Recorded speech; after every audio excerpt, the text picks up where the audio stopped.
Wil Dasovich. All right, thank you, everyone. I don't really know Wil. what to say because With the Wil Dasovich. Congratulations, Wil.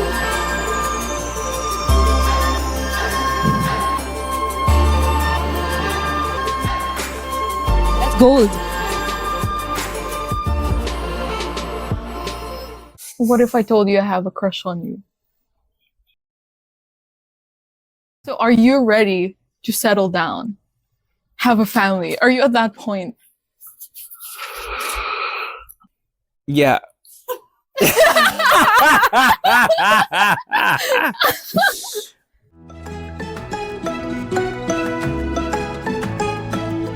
Well, here's the thing. Here's why I said I was devastated when I came out of PBB. As a daily vlogger, I was on a goal to be the #1 YouTuber, and then there were only 100. There were less than 100 people in the world that had 1 million subscribers, and that was the pinnacle at the time of like making it. You get a gold play button, whatever. So that was like, I think that was my crazy goal. To reach 1 million. Yeah, because no one had done it before. So that's why you entered PBB also, to get more subscribers. I mean, subscribers is just a part of it, right? Yeah. But I did remember tracking my numbers. Every single YouTuber did this at the time, and I'm sure they still do this now. Everyone like tracked to get to 100,000 to get the silver play button. I was gaining 1,000 to 1,500 subscribers every single day at this time when I was vlogging. So in 90 days, that would, at that rate, what I was going at, that would have netted me 100,000 to 150,000 subscribers. Yeah, that's how much 3 months is worth to me, analytically wise. When I went into PBB and came out after those 90 days, I gained like 5,000 subscribers. So it didn't translate. Oh. Yeah. So it was just like, damn, I spent all that time and then like it didn't work. The whole point of it is to like introduce me to another side. And I realized that in PBB, because it is they're just trying to find who the next star is going to be for ABS-CBN. And you can only focus on so many people. So there's usually only 1 or 2 people they focus on in the whole TV show. I mean, just think about every season of PBB. There's only 1 or 2 people that ever actually go on to make it. And I wasn't the person. I wasn't it. It was Mai and Edward. And my batch was crazy. We had 15 people or something. I think when I walked in, there were like 16 people. Yeah, so I don't think, I mean, and it's true, like 16 people, how much airtime am I going to get? I guess they didn't really get my jokes, but I also wasn't funny. I couldn't be myself. I was depressed the whole time. So I couldn't really make an impact. And it was just like, damn, all that work I did for nothing, just to gain a few thousand followers. I could have been like living my best life, making money. That's another thing, like all the money I put away, because you don't really get paid. Yeah. I heard there's like a tiny bit of payment. Yeah, it's a nice honorarium. Yeah. That's enough to pay for the bills, I guess. Yeah, so you break even. But yeah, I was kind of sad that I sacrificed and went through all of that without like a result to get from it. So it was really sad when you got out of PBB. It was really happy though, because it's all over and then you move on with your life and you move forward and then you daily vlog and then everything picks up right back where we left off. So yeah, it was just like, it was that moment like, damn. But then it's just like, okay, back on the horse. Let's go grind it out and take over. And then you just continued vlogging. Just continued daily vlogging. And it actually did, you know what? PBB had an intangible to me. Like there were a lot of intangible benefits. People knew me, like the mass knew me before the mass didn't know me. People knew me. So whether they followed me or not, at least they have eyeballs and they've seen me. And I think if I come up on a viral video or something, just psychologically speaking, they're more inclined to click the video because they have seen my face somewhere. Yeah, you're familiar. Yeah. So there's that intangible benefit of it. Another thing is it introduced me to ABS-CBN. So I got on shows like Matanglawin, and I was a co-host there. So that was really cool. That was fun. I got some opportunities there. And yeah, so yeah, they're intangibles. Oh, and then my entire batch, everyone was out of a job, because here's what everyone thinks in PBB. Every single person is they're delusional, and they think that when you get out of PBB, you become an artista and now you're set for life. We're all young, but that's what they all thought. And after PBB, everyone was out of a job. No one became an artista, and no one knew what to do with their lives. Besides Mai, Edward, Tanner, and Cora. Those were the 4 people that got work temporarily. Mm-hmm. Mai and Edward actually made it. Yeah. Tanner and Cora had ads. Not even ads. I don't even know if they got endorsements, but they got work on TV for maybe a year. But then after a year runs dry, and now it's just okay, next. Yeah. That's why Bonina was saying that she was broke after PBB. Everyone was broke. Yeah, they don't have a job. So what I did with my entire batch was I turned them all into vloggers. I was I had a talk with them. I said, ABS-CBN, television, the entertainment industry, no one's going to do shit for you. If you want to make it, you have to do it for yourself. And I know this because I already been through this. So I was kind of I was the older brother mentor to all of them, because I was 24 and all these kids were 19. So I was old at the time for all of them. So yeah, I taught all of them how to vlog. There's Ali Fords, Benny and I, Jesse, turned them all into vloggers, and they all did pretty well. And then Benina was my best first big vlogger at the time. She was my best, one of my first proteges, because it was so cool helping her grow to 100,000 subscribers, getting a job for her. Then she gets endorsements. Then she hits 1 million subscribers. And then I remember feeling the best feeling in the world is not your own success. It's the success you can give other people. It hits completely different, because you only can feel so happy for yourself after some time, but then after all the achievements, what else? It's always that. It's always okay, cool. And what else? Yeah. Cool. What else? But when you're able to do that for someone else, that shit hits you deep. Yeah. This is part of Ikigai, right? That is. It is part of Ikigai. It's just, that's my purpose in life, For it to be fulfilling for other people. For other people. Yeah. Yeah. And then what about with traveling? So you've been to 50 countries, more than 50. 50, yeah. How do you choose your favorite countries? Traveling and countries, it's so subjective to your experience. So it's wherever you have the best experience. Because I saw in the Iraq documentary. Yeah. So yeah. It's you said it's one of your top 5. So what makes it, what makes it one of the top 5 is it's because it's one of the most unique experiences I've ever had in my life. And it's one of the most life-changing experiences I ever had. And it can't be replicated. That's what makes an experience incredible. And a top 5 memory, top 5 experience. It's one of the few places that literally changed the way I think. And it changed my mindset, and it flipped all my preconceived notions about the Middle East and Iraq. It flipped it upside down, because I grew up in America. 9/11, I was 7 or 8 years old. I remember being taught that the Middle East and Iraqis are the enemy. Yeah, all the war. Yeah, and my dad was a merchant marine, and when the war started, he'd be gone for months. I wouldn't see my dad for months. I missed my dad so much. It's really tough growing up without a parent, around. You really, really miss them a lot. And I remember feeling sad about my people, Americans, dying. There's a lot of, I don't even know if propaganda is the word.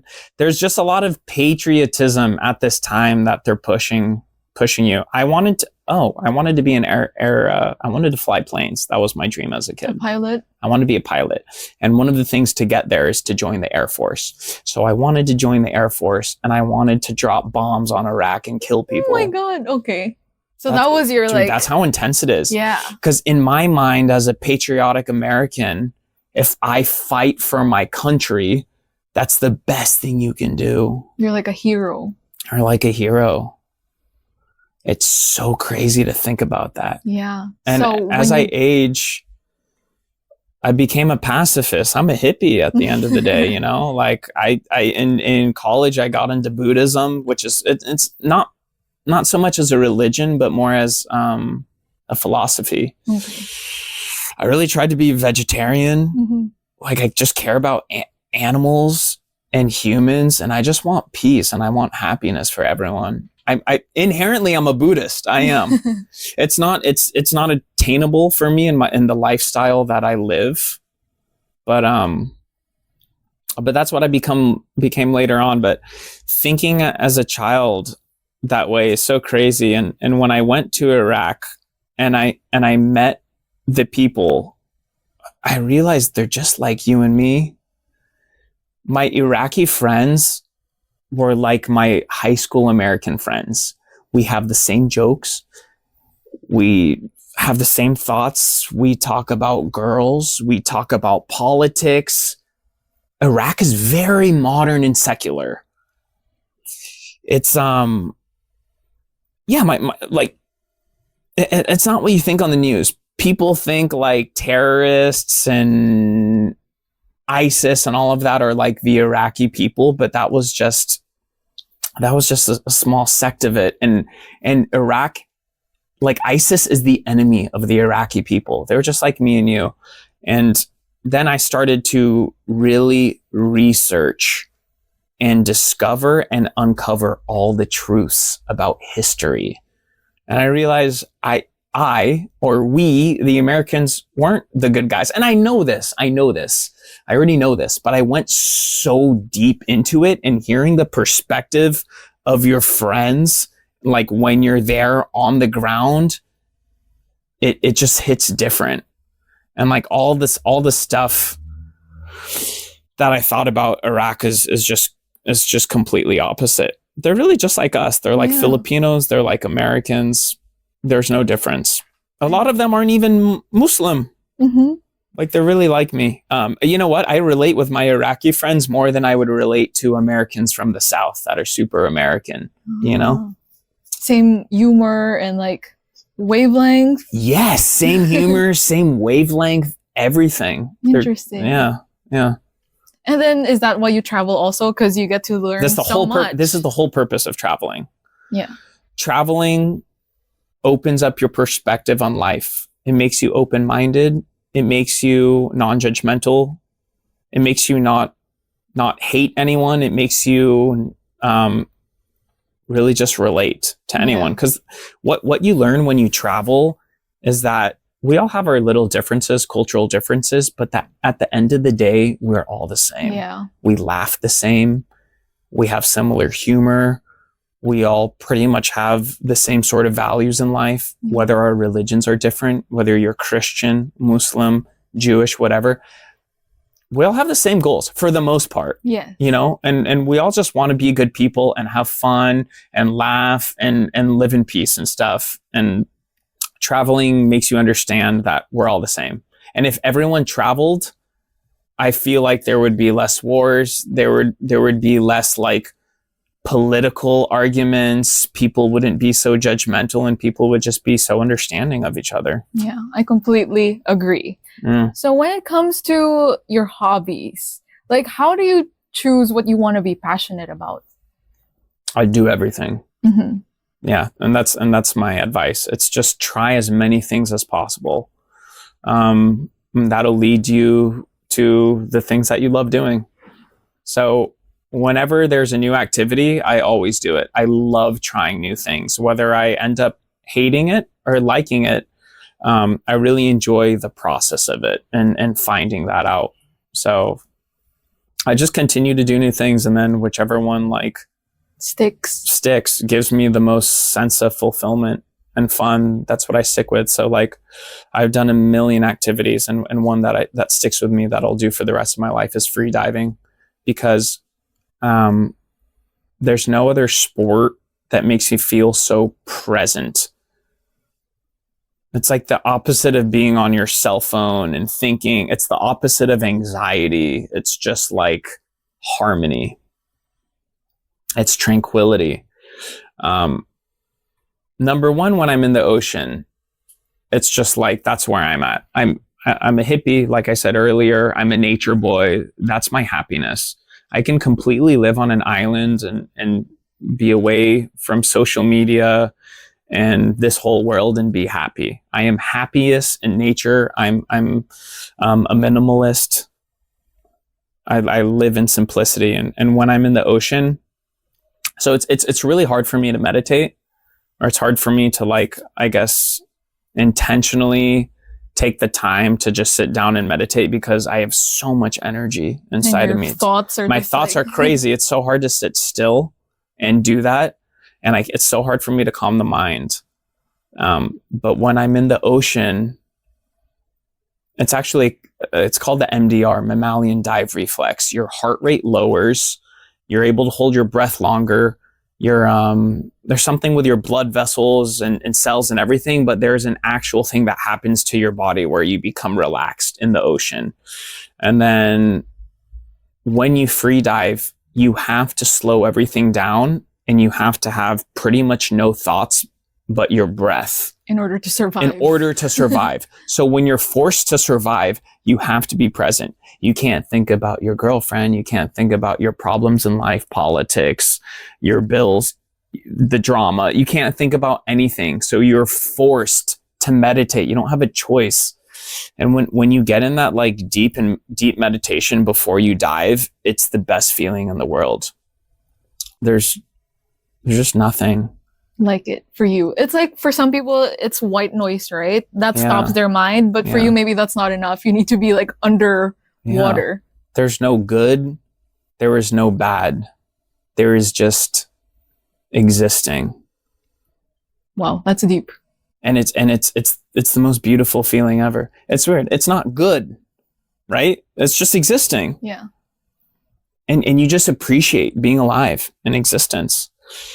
And as you go down, so, you dive and you're in this state. And as you go down, you're going down 25 meters, 30 meters, more than 100 feet, where like it'll freak people out because you can die, but you won't die.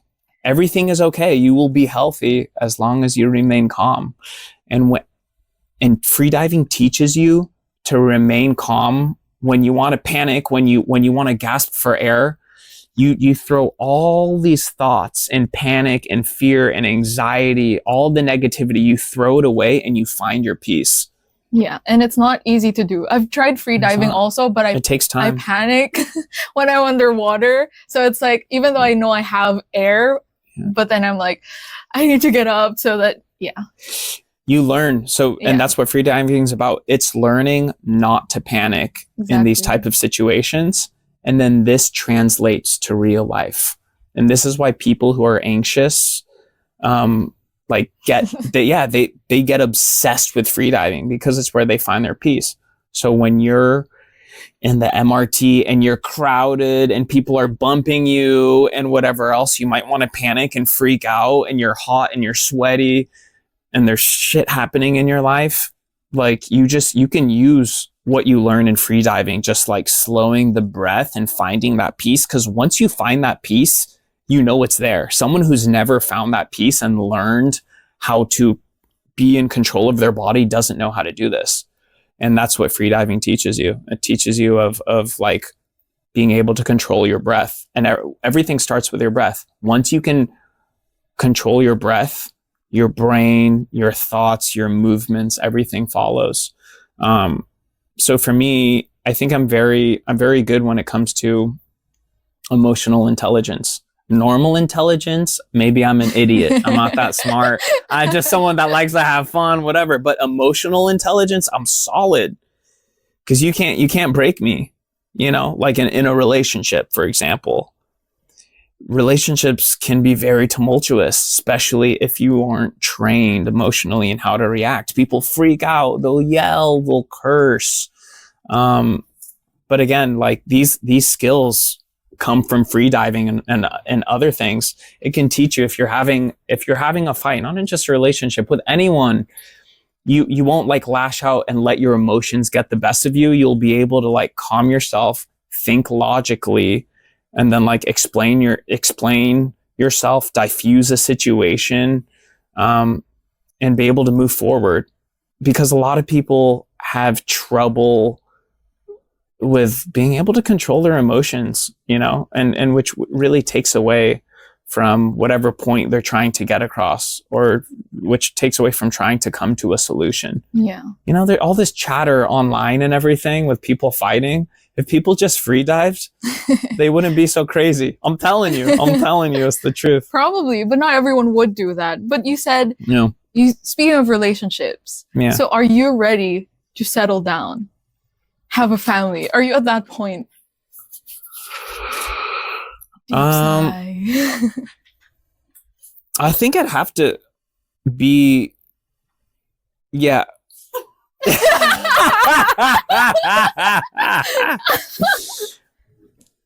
I realize that whatever I answer, it will give a lot away. Okay, here we go. I think I would have to be in a very serious relationship to consider settling down. And as of this moment, I'm not in any deep, serious relationship. So no. But I also feel like this is something I don't think about. You know how a lot of people try and plan for their future. Like I see people be like, you need to get married, you need to have kids, you need to do this, you need to do that. But my mindset is I don't look for it. Like for me, if it happens, it happens. And if it doesn't, it doesn't. Like whatever happens, happens. I don't think that's really completely in my control, and I'm okay with that, you know? At least when I've fallen in love, it just always happens. I never forced it. I'm very torpe when it comes to a girl that I like. I'm very torpe. I don't like go for it. It's weird because I'm a very confident person naturally, and I'm outgoing. I feel I can talk to anyone, but if I like a girl, it just, all of that goes out the window. But yeah, when you fall in love, it just happens. And then if it's meant to be, it's meant to be. Mm-hmm. So you're like that as a person when you're doing ligaw or something. So you're torpe. So you don't make ligaw.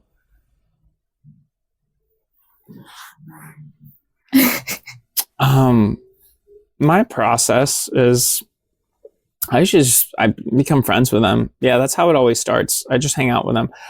You know what? No, I don't do the intentional direct approach of like trying to date you. Me? You whoever I'm talking to. It's intense for me. For me it's like it's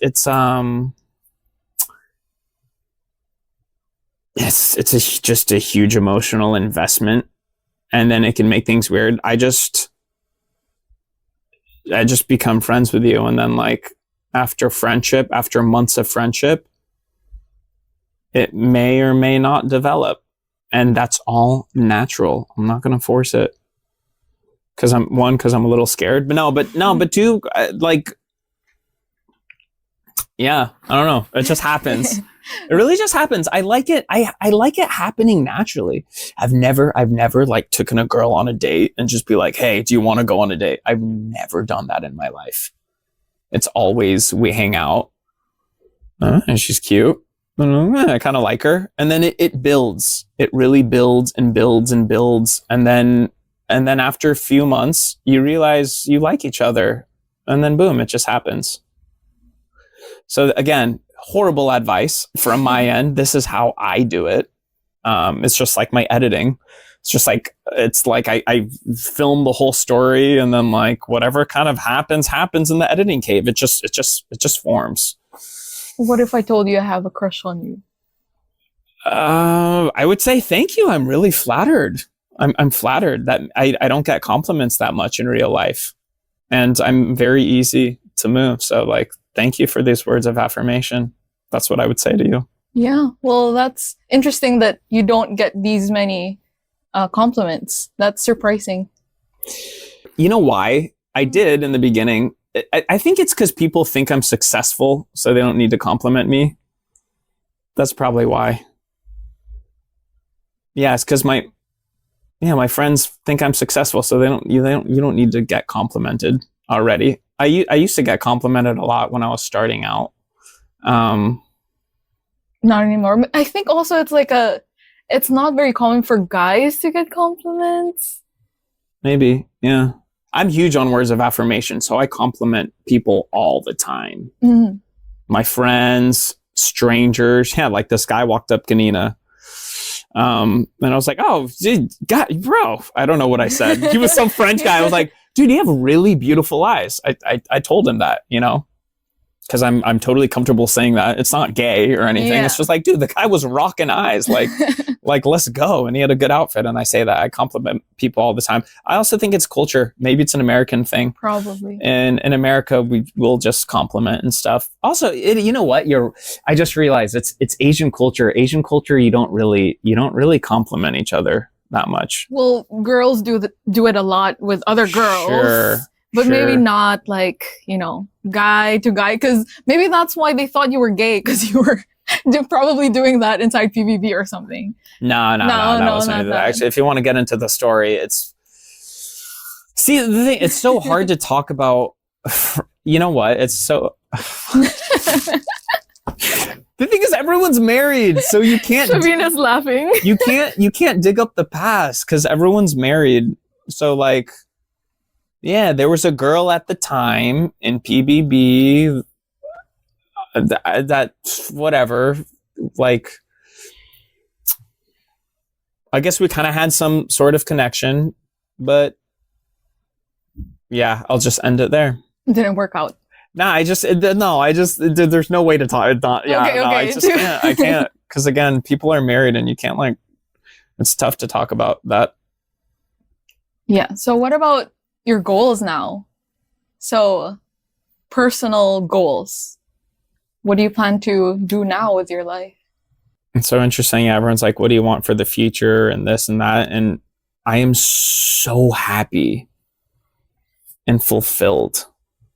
And like, I'm living my dream. I can't believe just what I get to go through in life. And I want to keep doing this every single day until the day I die. I want this feeling. It's like the opposite of depression. It's just enthusiastic, curious. I just want to explore. I want to keep the adventure going. And I just want to keep doing that. I love creating content. It's like my art. A lot of people only see the goofy viral videos I make, but I make deep pieces as well, where I reflect, have my insights. I want to make value-added content that can help people. I want to travel to every single country in the world, which is it's not possible. But I want to travel as many as I can get to. I want to meet as many people. I want to spend time with the people who I love. My girlfriend, whether I have one or not, you don't know. Maybe not. I've kept that stuff on the down low for a few years. My family, my best friends. I fucking love people. I love everyone around me. And yeah, I just want to continue it. And I feel like a lot of people have difficulty understanding, like, or at least maybe this is just my fan base, but it's just like, I don't get that many criticisms, but the one criticism I may get is like, oh, but like, you're single or you're not married, or like, you need to have a wife, you need to get married and have kids. A lot of people think that is the only way to fulfillment or happiness. And I do believe I will have that eventually. I'm not searching or looking for it again. I think if it happens, it happens. I just, bahala si batala. Para si Batman. Yeah, whatever happens, happens. But regardless, even without that, even being single and doing what I do, I am super fulfilled. You're happy as you are. I'm super happy. And I share that happiness with people. I don't step on anyone's toes. I don't steal. I don't cheat. I don't harm anyone. And I think what else can you ask for, you know? Yeah. And so lastly, as your advice for everyone, how do you think they can apply Ikigai in their own lives? Ikigai. This is pretty much, yeah, finding your purpose, like what makes you move. And then it's focusing on that one thing and doing it for the rest of your life. How do you find your Ikigai? You do as many different things as possible. Try new things. Because a lot of people always say, I don't know what I'm passionate. I don't have any passions. There's nothing I love. And it's just, you haven't found it yet. It's out there. Try as many things as possible, because even if you feel like you don't like anything, if you don't like an activity, it just brings you one step closer to finding the activity that you love and that you become passionate about. And trying new things is good for you too, because it makes you less fearful of the unknown. Everyone we tend to live in our comfort zone and be less risky and not go out because we're afraid. We're afraid of change. We're afraid of judgments of others. We're afraid of how we're going to perform. And you have to let all of that go. You just have to keep doing and keep trying new things. And if you fail or make a mistake, it's okay. You learn from it and you move forward, and life goes on. So stay curious, keep exploring, and keep trying new things. And if you do that, then you will live less fearful. You will gain confidence, and naturally, I think you will find an enthusiasm and passion for life. Yeah, there you have it. Thank you so much, Thank Wil, you. and good night to our dreamers. I could speak all night and all day about this. There's so many things going on in my head that we could talk about. My gosh. So in a podcast, it usually takes me 1 hour to warm up, and then the next hour is like where the good stuff goes. So I'm just getting started. This is like, we're just in the warm up right now. We could go into like episode 2. I know, right? We could go into like what I found through 1 year of battling cancer. Yeah. We can go into the most difficult. Okay, so the most difficult time in my life was PBB. Mm-hmm. Gosh, we could go into that about like why that was difficult and how that, I didn't get into detail about why. I really would like to explain that. And then I think the second most difficult thing next to the PBB, it's not cancer, it's like not knowing if you're going to make it or not. And then like the judgments of others and everyone bringing you down, because like making it in this entertainment industry, brutal, dude. Yeah. Brutal. I'm an actor too, so I know. Then you know. Yeah. You know. Yes. 8 years. Yeah, acting. you know. Mm-hmm. The hierarchy, the people bringing you down, the friends you lose, just because people just step on you because they don't want you to make it. Sad. It's crazy. But yeah, so many things. I had a really fun time talking. This is great. Thank you. I'm glad that you had fun. I had a lot of fun. Yeah. Yay. Thank you. Solid. Thank you guys.